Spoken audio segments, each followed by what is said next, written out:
Sour cream and bacon in it. Here. It's a good chicken wing. Well, thanks for watching. Make sure you subscribe, and we'll see you next time. What's going on, everybody? Welcome back. We got a little different adventure today. We're going to do one of my favorite pastimes, and that is deep frying things. So we're going to actually deep fry some chicken wings. It's a really nice February day. It was almost 50. I thought we'd take the opportunity to deep fry some chicken wings. So I'm going to just show you what I do to deep fry chicken wings using my turkey fryer. Here's my basic setup. This is a turkey fryer I actually got on Amazon. It came with the fryer and it came with this. I believe this is a 30-quart pot. Now what I did is I already got the oil in there. I used vegetable oil. You can use any type of oil actually. I actually prefer peanut oil, but I actually couldn't find peanut oil this time. I looked at Sam's Club and they were all out. Now what I've already done is I've dumped in 2 gallons of the vegetable oil, and I'm going to fry up about 3 dozen chicken wings. So obviously this pot is probably bigger than I need, and I probably don't need quite 2 gallons, but you want to just make sure you have enough so that the oil is not burning in the bottom of the pot. So you can see I got my fire going on my turkey fryer. I'm just going to go ahead and set that on there.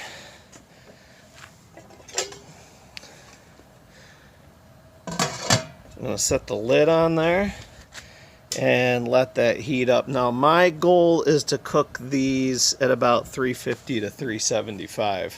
Depending on how many you're doing, I would recommend a couple gallons at least. I would for sure do no less than 2 gallons, but you could do 3 or 4 if you're doing more than I'm gonna do. So we're just gonna give that 15-20 minutes to heat up, and then we'll throw some wings in there. As I'm waiting for my oil to heat up there, here's my chicken wings. A good thing to always make sure when you're deep frying anything really is make sure they're completely defrosted. You don't want to put any frozen chicken wings in there. Just defrost it. You're better off that way. I want to cook these at about 350 to 375, so I got this up around 400. I think we're good to go. Get a little higher because when you put the wings in, the oil's going to drop a little bit. So we got that temperature right where we want to. And looks like we're good to go. So now I'm just going to take my wings. I'm just going to put them in there a few at a time. And at about 350 to 375, you're going to want to do 8 to 10 minutes, depending on how you like your wings. I don't like chewy wings. I like them crispy. So I'm going to probably do about 10 minutes. Okay, when you drop them in there, obviously you're dealing with hot water, hot oil, so you want to be careful. I have these fireproof gloves that I use with this thing when I drop them in there. And so I'm going to turn the heat down a little bit now and just let them cook for another 8 to 10 minutes. Another thing, once you get the chicken wings in there, keep the lid off. Okay, so you can see all this smoke coming up. You want to keep the lid off. I'm just going to check the temperature and see where we're at. Yeah, we're doing pretty good. We're holding right around where we want to be at about 350.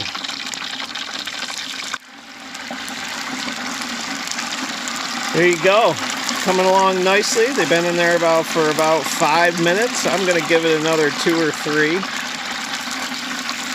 But yeah, they're starting to look good. You want them golden brown.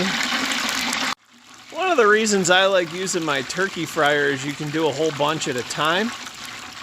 You know, without having to do a smaller fryer where maybe you're doing 8 to 10 at a time. And if you're doing them for a party or you're doing a bunch at a time, like I got 36 in there. With the amount of oil I have, I could easily do probably 5 or 6 dozen, maybe more. So it's nice if you want to do a large pile of them all at once. So we're just about ready to wrap them up here and get them out of the oil and get them in our wing sauce. Now that we got the wings done, I just go ahead and top them with something like this. I don't mess around with making my own sauce when you can just buy the Frank's Red Hot. This is wing sauce. They have various, you know, levels of heat. Also, I'll use this too for some of them. It's a Buffalo Wild Wings honey barbecue. Just buy at the store. And also, here's Buffalo Wild Wings Parmesan garlic. They're all pretty good. I think tonight we're just gonna go all wing sauce though. Right at about 9 minutes, they are just about done. See how golden brown they are? Now before I take them out of my pot, you can see there I turned the flame off so I'm not getting oil down on there. Now they're ready to be taken out and put into the sauce. So there's my bowl with the sauce we're using today. I'm going to just sort of let the grease, let the oil drip off them. Plop them in that bowl.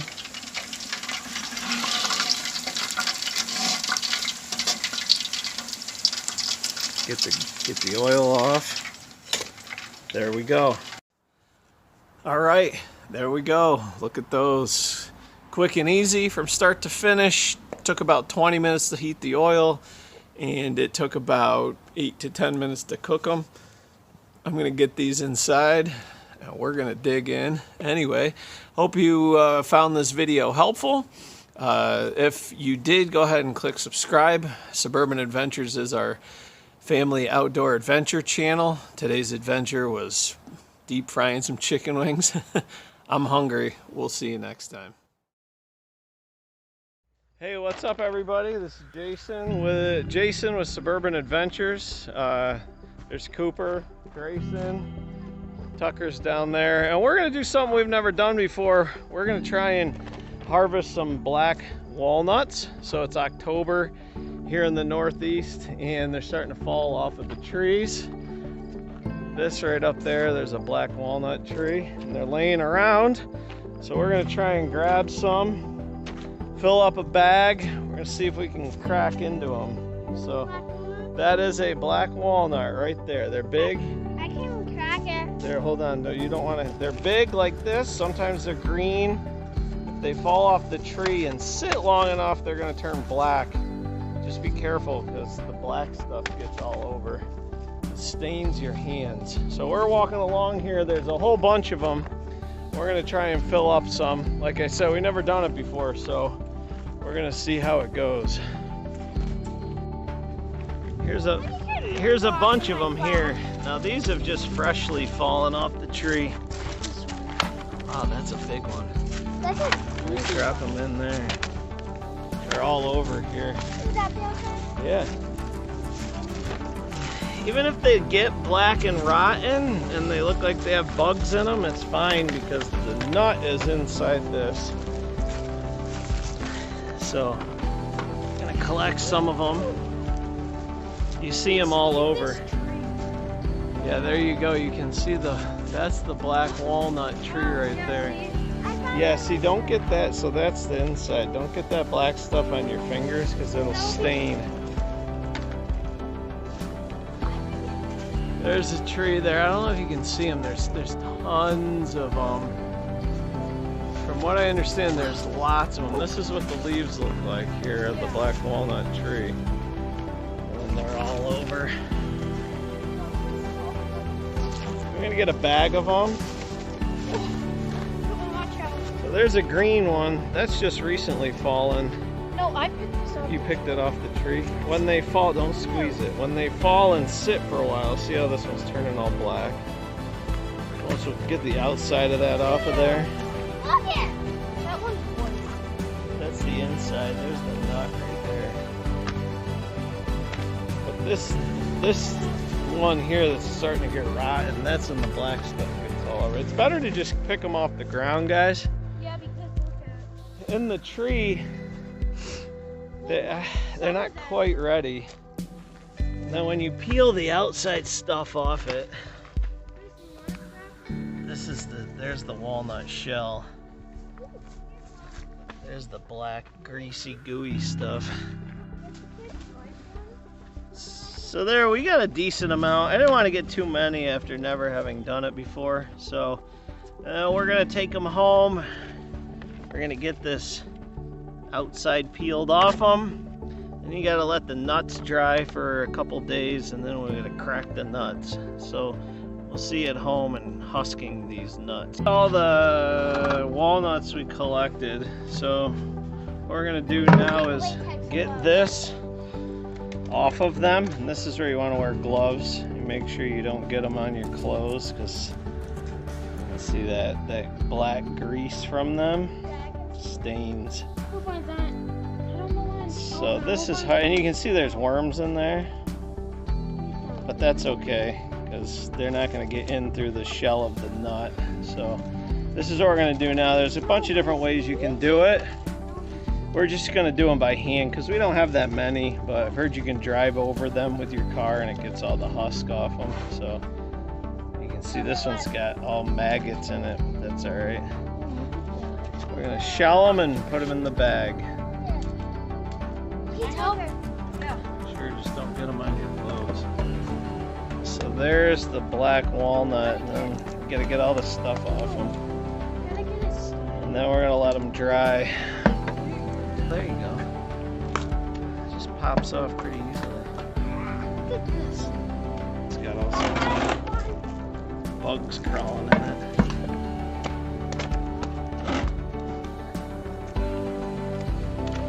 There we go. All right. What we did was we took the husk off them, which was a messy job. In fact, you can tell, see, this is what I'm talking about. You can see my thumb there. And that's with gloves. I wore a pair of latex gloves, and it still stained my thumb even through the gloves. So it's a very messy job, I'll tell you that.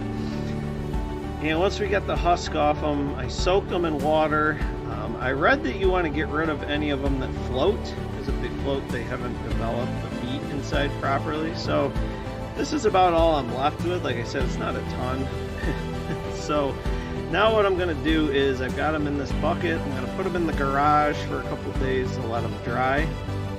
Obviously, squirrels love these things, so you got to put them somewhere where the squirrels can't get to. So I'm just going to put them in here, let them dry for a couple days, and next thing we'll do is crack into those shells and get the meat out of them. I gotta figure out how to get my hands cleaned up. So we'll come back in a couple days, crack them open. It's been a couple days, 2 or 3 days I think. I let them dry. So there's the black walnut right there, and I'm missing a couple. I came out to the garage. I had a bucket of them in the garage. I probably had 15 or so of them, and I think a chipmunk or a squirrel might have gotten in the garage and taken a bunch of them out. So the squirrels do love them. I see the remnants of them all over my back deck in the fall. So and they really do. This is from 3 days ago. My thumb still is stained. I tried all sorts of stuff. I tried just about everything you could think of. Lemon juice was the thing that seemed to work the most, but they do really stain. You can still see. But lemon juice and thyme seem to be the things that worked. So if you're gonna do this, you want to make sure you wear some thicker gloves. My latex gloves didn't quite work. So now I'm gonna try and crack them open, and I'm gonna try doing a couple different ways. First thing I'm gonna do is just try hitting them with a hammer.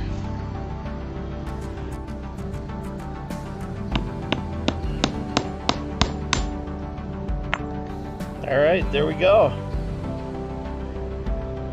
Cracked it open. Pretty easy, couple hits with a hammer. There's the meat right in there. So as I get these cracked open, I'll pick that out. You can see it right there.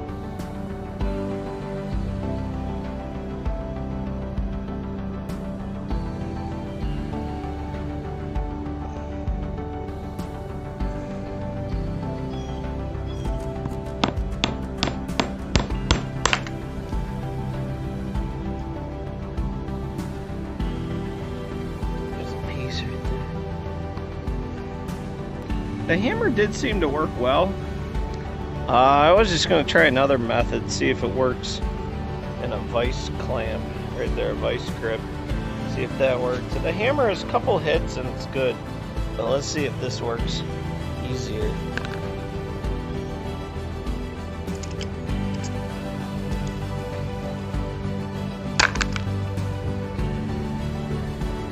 Yeah, I would say the hammer is the easiest way. Well, I got them all shelled, and this is about 6, and this is the what I have to show for it. So for my first time doing this, I learned a couple things. 1, it's extremely time consuming. 2, it's pretty difficult. 3, it's very, very messy. 4, you don't get a ton of meat from these black walnuts. Now, I will say that I think if I were going to do it again, I'd do a couple things I'd do differently. The meat, you can see there's a couple of nice pieces. Here's a nice piece there. It's still a little bit damp, the meat itself. So I think I probably would let them dry for probably maybe a week. So I don't think I let them dry after we shucked them and rinsed them. I only really gave it probably 2 days, so I think I'd probably give it a week for the meat to dry. And if you're going to do anything significant with them, you would need a bunch of them. It's essentially is the inside of a shell, and it's different than the ones that you get at the store. You know, there's not a ton of meat in them. So anyway, I did try it, and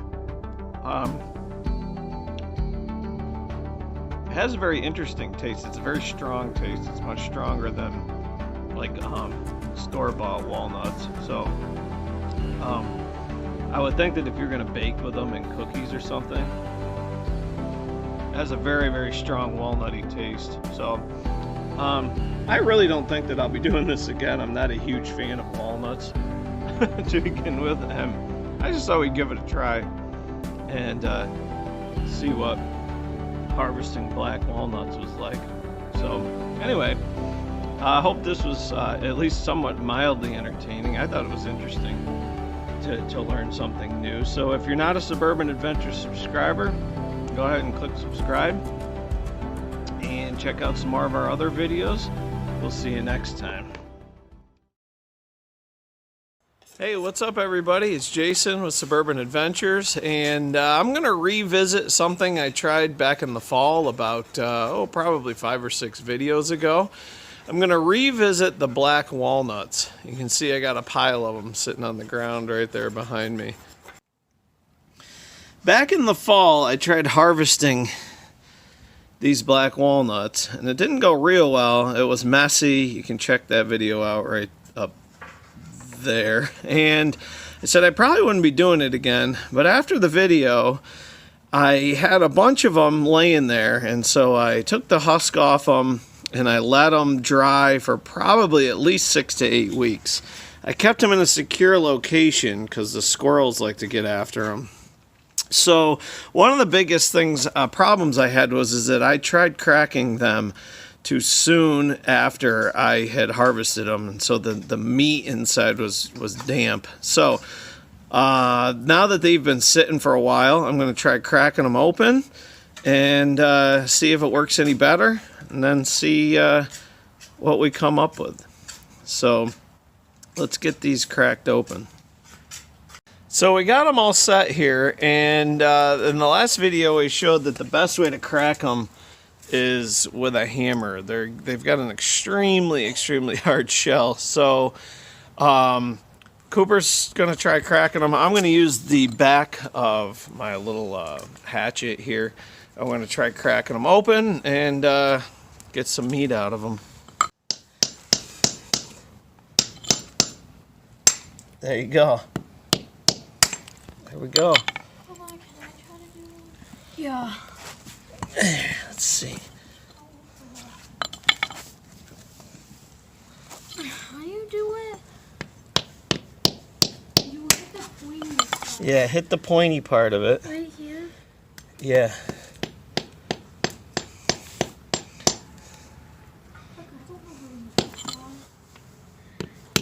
Well, I said it right Oh, there. jeez.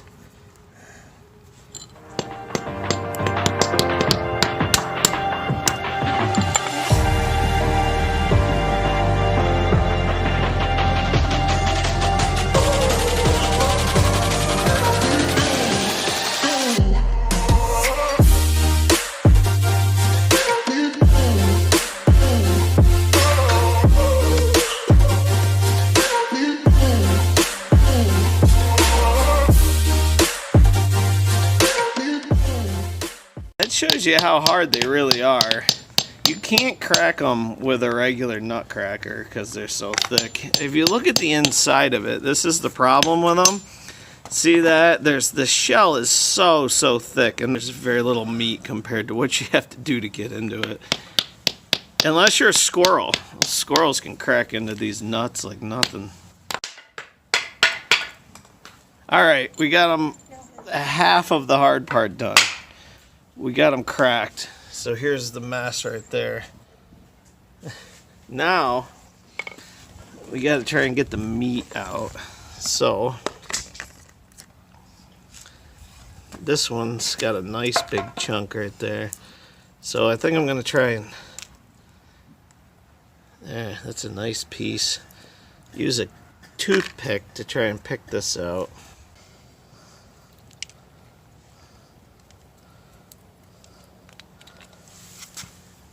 What are you using? The aw. Oh, let me see that. So they're using this little metal piece on their multi-tools. Oh, and that works good. Yeah, my toothpicks were breaking there, so apparently you gotta use something metal.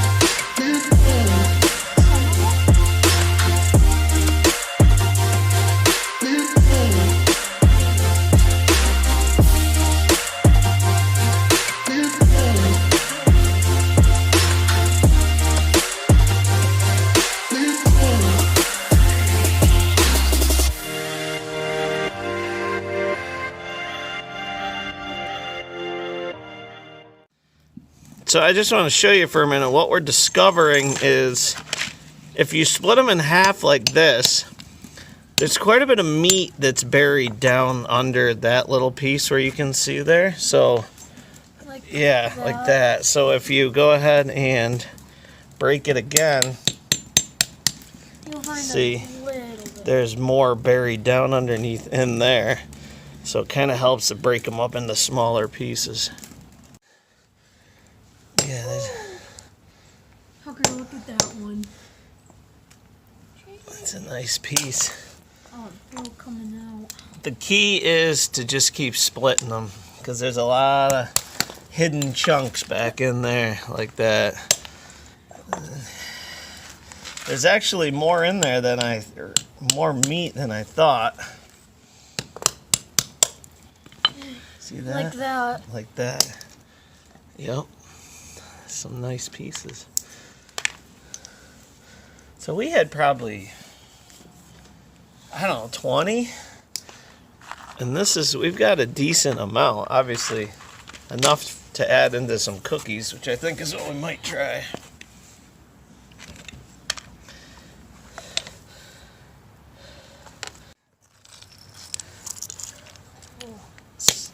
there's our haul. I'm actually glad that we came back to this because we figured it out.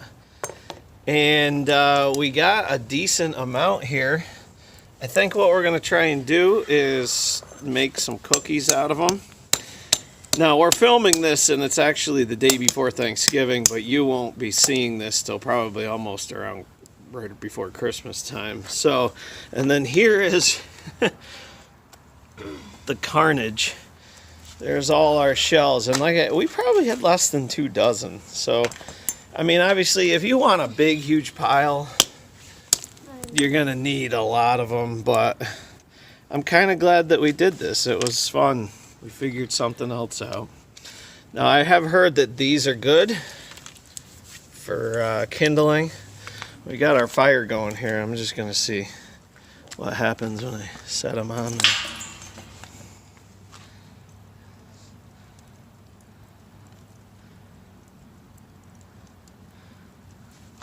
Yes, they do. Look at that one right over there. It's catching right on. So you could probably keep them and use them as fire starter. Well, I'm in the kitchen here, and I've got my walnuts, and I'm gonna try making some cookies. I'm not gonna film it because it's probably gonna be a disaster. So I'll show you the finished product if it works out. There's the proof right there. There's my batter. There's my cookies. I got some cooking. I did it all by myself. Not too much of a disaster. So I don't do a whole lot of baking in the house. I will grill, even do a little bit of cooking, but I don't do a whole lot of baking. So we'll have to see how these turn out. But those are my oatmeal black walnut cookies, and there's some in the oven getting ready to be done. Okay, there they are. There's the finished product. My oatmeal black walnut cookies. You want to try one, Coop? Yeah. All right, go ahead, help yourself. And I did bake these myself, right? Did I get any help from anybody out there? No, except a million questions. So my wife said no, except a million questions, which is true, because like I said, I don't do a lot of baking. How are they? Good. They're pretty good. You like them? I'm going to go ahead and try one here. My first ever attempt. Those are good. They're really good. They turned out pretty well. Those black walnuts have a very strong taste to them. It's almost a sweet, and it's perfumey almost too, but it's good. It's good for bacon. Was that a success? Mm-hmm. Yeah. Tucker tried one before. He didn't care for it. He doesn't like the black walnuts. But everyone else, what do you think? Were they good? So yummy. Successful. Chewy likes them too. Look, he's trying to get my cookie. So, thanks for watching. I'm glad we revisited the black walnuts because we figured some stuff out. And it was fun. I think we might do it again next year. What do you think, Coop? Yeah. So, if you're not a Suburban Adventures subscriber, you can go ahead and click subscribe right there. Check out more of our videos up there, and we'll see you next time.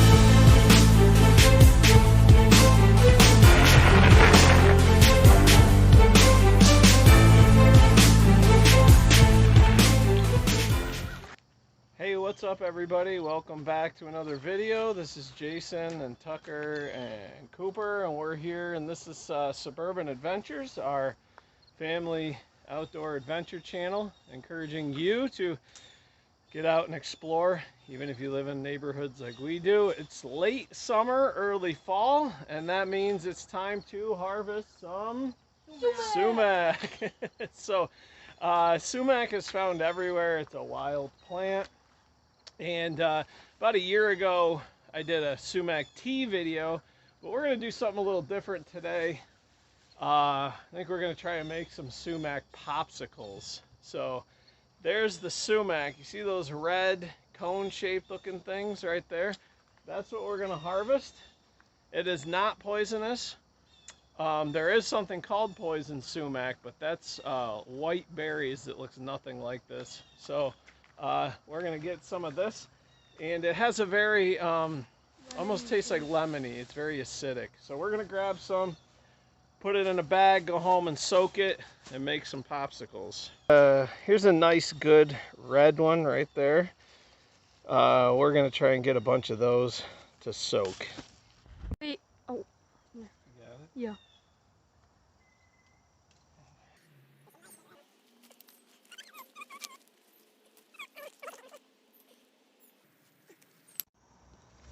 Let's see. So we're back here. Open up the bag, Cooper. Okay. So we're back here. Really good harvest year for sumac, right? Yeah. So I got some water in there. We're just gonna chuck them in there. We're just gonna let them soak for, I don't know, 20 minutes to a half hour. That's the size of that one. It's a big boy. That's a big one. All right, just dump it all right in there. We'll mix it all around and let it soak. We let it sit for, I don't know, maybe 10 minutes is all. And then we pulled out all the big pieces. And now all I'm gonna do is just strain it into this pitcher. And then just to get all the chunks and worms and spiders out of it. And then from there, I'm gonna make some popsicles out of it, put them in the freezer and see how it goes. This is the appearance that you get. It's really pretty cool. It's like a reddish brown hint to it. I think they call it sumac tea because it looks like tea, but it tastes more like a lemonade almost. It's got like a very tart taste to it. So we're gonna add a little sugar and then we're gonna make a few popsicles. I realized I didn't have any popsicle sticks, so in place of them I just used these little wooden speedy skewers. Put them in a little bit of cup, put a little bit in the bottom of the cup, and we'll put them in the freezer for a couple hours and let that sumac freeze. Okay, so we froze them. It's later on the same day. There's our sumac popsicles. I'm not a big fan. It's pretty tart. It's very tart. It's almost like a frozen lemon. That's sort of the taste to it. It's got a little bit more of like a, I don't know how you would describe it, woodsy taste to it. What do you think? You like it, Cooper? I think it's good. What do you think? You like it, Tucker? Uh-huh. I think I would add more sugar to it. I did add some sugar when I made the pitcher. But I don't think sumac's meant to be turned into homemade popsicles. So anyway, we just thought we'd do a fun sumac video again because we like collecting sumac. So if you're not a Suburban Adventures subscriber, we'd love you to subscribe. You can click right there. You can check out more of our videos. We'll see you later. Hey everybody, it's Jason here with the Suburban Adventures YouTube channel. I've got Cooper and I've got Tucker here with me, and today we are going to show you how to make sumac tea. Oh, very refreshing. So we're going to take you on a little trip down to the creek, and we're going to show you what sumac is, how to identify sumac, how to pick it, and then how to turn it into tea or lemonade, okay? You want to make sure that when you're picking anything wild like this, you want to make sure that you use multiple sources. look up a couple of different sources to tell you, just so you make sure that you're picking the right thing. Okay, now the sumac that we're going to be picking is it's red berries, and it's not poisonous. I know a lot of people ask me, isn't that poisonous? There is a poisonous sumac that is little white berries. It looks nothing like we're going to be picking. So we're going to go pick some sumac, and we're going to turn it into tea today.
So here we are down at the creek that we come to, and we've got a little crawdad right there. Cooper usually lets him pinch him, the little ones. I wouldn't do that with a big guy. Trying to see if we can find any more crawdads.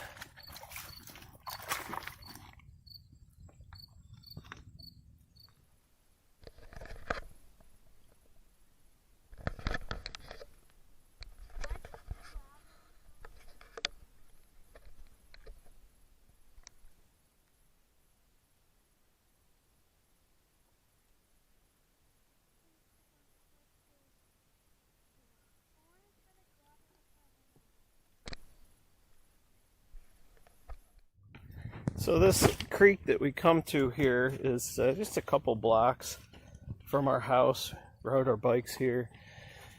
Usually come down here. There's little minnows in the creek. There's crawdads, as you saw. Sometimes it's been pretty dry this summer though, so it's not flowing too good. We got some rain the other day, so it's flowing a little bit more than it's been. So we're gonna look for some sumac. I see some right over there, if you can see it. I don't know if I can get to it though. Right up there. Yeah. Let's try down here. We can. So I see some that's still nice and red. Once we get there, I'll show you what you're looking for. Oh, there's some right there. They're red. I could hold on that branch and then you could just grab one of those. Yeah. I don't know. Those don't look very red. Let's come down here and see. Okay, so this is sumac. If you see these red berries, first of all. We got one, Dad. August is... Oh, you got a big old crawdad there. Let's see, he's a big one. It's the first time we've seen crawdads down here. Oh, I don't know if I'd let him bite your finger. I Yeah, oh, we found a cup too. Yeah. Come on, put them in here. Put them in. Oh. Put them in the cup, Cooper. It's the first time we've found crawdads down here in quite a while. It's been dry. This is the first time we've had any sort of water flowing down here. We got some rain, a pretty heavy thunderstorm 2 days ago, and so it's still flowing here. So, but anyway, this is the sumac. You can see the red berries right here. This cluster is not as big. There's some bigger ones up there that I'm going to try and grab. See, there's some ones there. August is the good time too. Now this type of sumac is called the staghorn sumac. It's because if you look at the stems here, they're kind of furry. They almost look like deer antlers in the spring especially. So we want to grab a couple of these. They're easy to spot because you see they're in big red bunches. You can't miss it. And if you're anywhere we're in the Northeast here, and it's everywhere. Along creek beds, it's along the sides of highways. This time of year you see it. It's August here now. So I'm going to try and grab a couple of these. Those are pretty high up, so I'm going to try and bend one of those down, and we'll take them back. If you look at the leaves too, focus in on the leaves here. They almost look like mini palm tree leaves. So those are the leaves for identifying it. And then you can see these berries. They're red and they're furry and they're in bunches, and they grow just pretty much like straight up, like little cone shapes like that. That's actually a pretty good one. If you can harvest them before a heavy rain, that's also the best way to keep their flavor. They have a very acidic taste to them. It's very strong, stronger than lemons really. So that's why some people call it sumac lemonade or sumac tea. So I'm going to try and grab a couple of them and show you what they look like. And we'll put them in the bag and take them home. Sometimes they grow up pretty high, so we had to have Tucker had to grab some and bend some down here. So I'm just going to cut off a couple more. These are pretty good, pretty nice and red. So I'm just going to cut a couple more of those. Daddy, do you want to try to go down there? So here's another, this is a good example of it from a distance. It's pretty high. I mean, it's probably 8 to 10 feet up though. But you can see all the red berries in clumps, cone-shaped, sticking right up. We're going to see if we can bend some of those down and get some of those big ones. We got a nice bag full here. Let's see the bag. We've got a bunch of them in there. That's probably enough, but these ones are nice and big and red, so see, we can grab them. Well, this is all pricker bushes right down at the base there, so we've got enough of them that we can go make some tea out of. So, but that's a good look at what you're looking for right there. All right, let's head back home. We'll finish showing how to make these.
Okay, so we're back home here.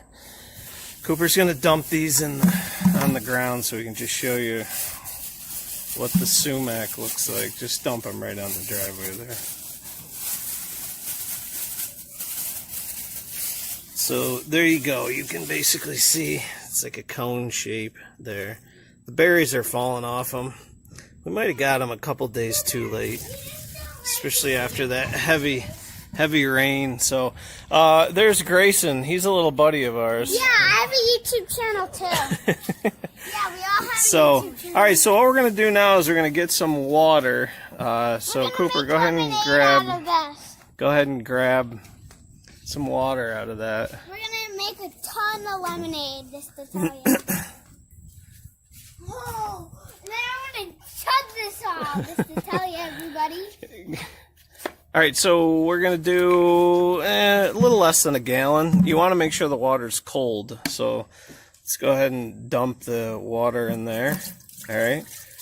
Make sure it's cold water. You don't want to use hot water. You don't want to use boiled water. This is water that we had in our refrigerator, okay? And you don't want to use, like, hottish, coldish water. Right. Otherwise then it's lukewarm. Use, like, really cold water. Right. Okay, now you guys go ahead and grab those. Okay. So you're going to use some water, cold water, and then grab them and just chuck them in the water.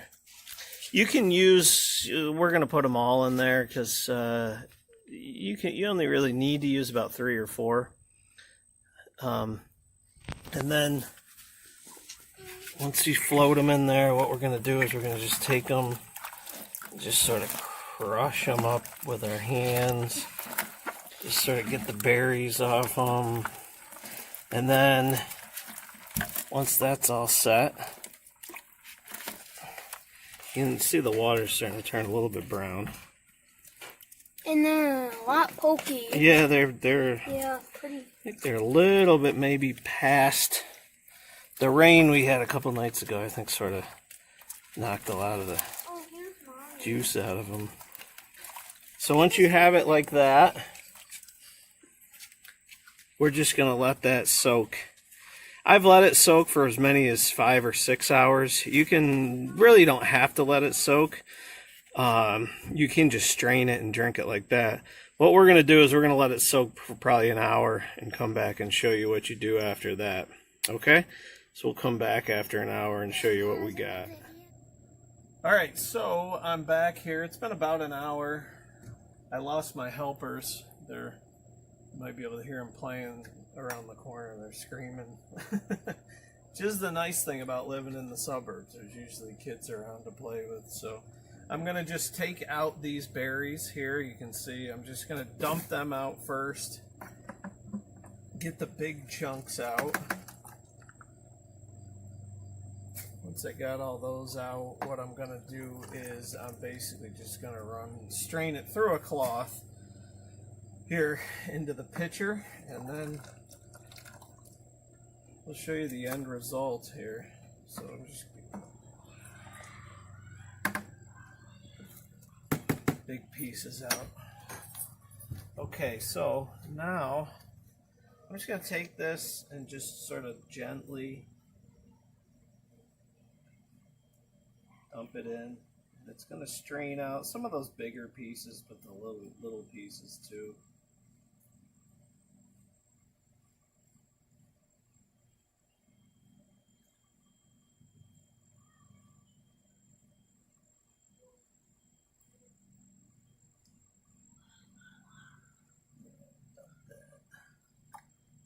This is pretty dark too. It's darker than the last couple times. Just gonna get rid of this.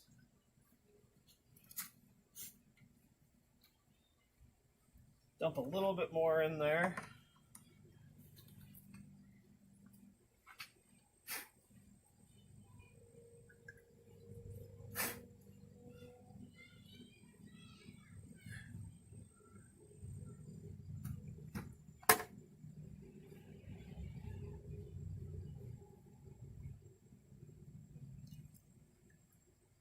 Okay, and this is what you're left with right here. You can kind of see It has a little bit of a reddish, brownish look to it. I think the fresher the berries are, the redder it looks.